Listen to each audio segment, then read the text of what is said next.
knowledge by the old kind of method of the old objects of knowledge does not, he thinks, give power over nature. Okay? So what he wants then is an empirical science dealing with forces in the material world. Knowledge then is of instrumental value. He's not after truth for its own sake, understanding for its own sake.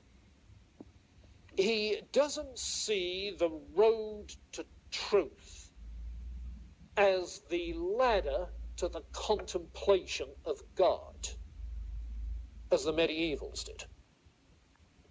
He does not see the road to truth as the way to the contemplation of God.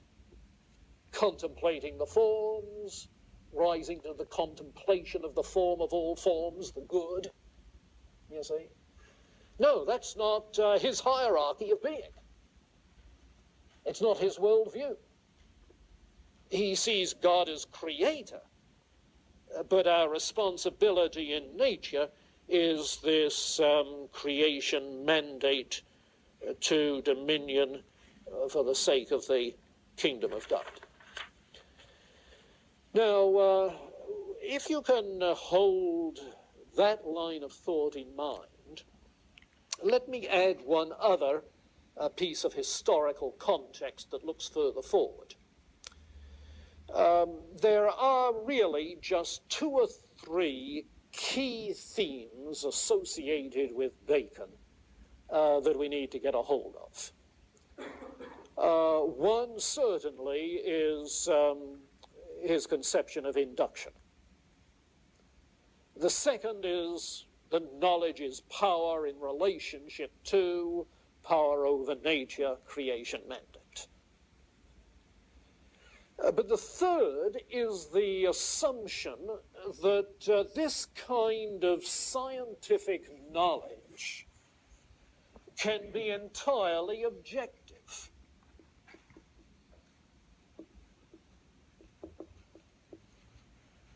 The idea that scientific knowledge can be entirely objective. The idea that science tells us about reality.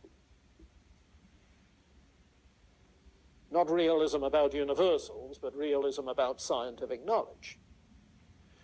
And this emphasis is what he transmits to the Enlightenment, that comes out most forcibly, most influentially in the Scottish realism of the next century, the 18th century, in which connection reference is constantly made, both in people like Thomas Reid, the Scottish realist, we'll meet him later on, and in recent writings about Scottish realism, because that's been going through a revival of interest over the last 10 years. Among the people who've revived interest in it is Mark Noll, through his research and writing on American intellectual history. But the constant reference in connection with Scottish realism is to the Baconian view of science. Baconian science. Meaning science that's completely objective, science which is purely empirical, science which has no presuppositions, you see. Science which is the same for anybody, Christian, Jew, Muslim, Hindu, complete naturalist, you see. Objective, empirical science telling us, as it tells anybody, about the realities of nature.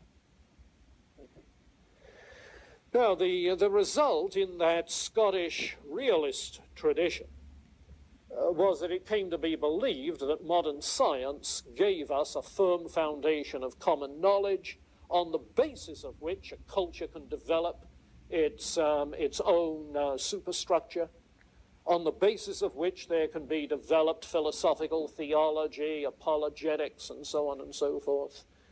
And for some of you interested in theology, apologetics, the influence of it came particularly to this country at Princeton, through Witherspoon when he came to be president of Princeton College, so that Princeton College, Princeton Seminary, the two, became the conduit into American thought of Scottish realism. The classic Presbyterian theologian of the 1860s, Charles Hodge, really approaches his whole theology on a Baconian basis, taking it that science tells us the realities, and on that basis we can argue the existence of God, you see, and human freedom and responsibility, etc., etc.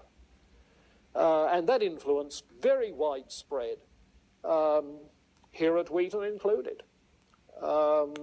Let's see, J. Oliver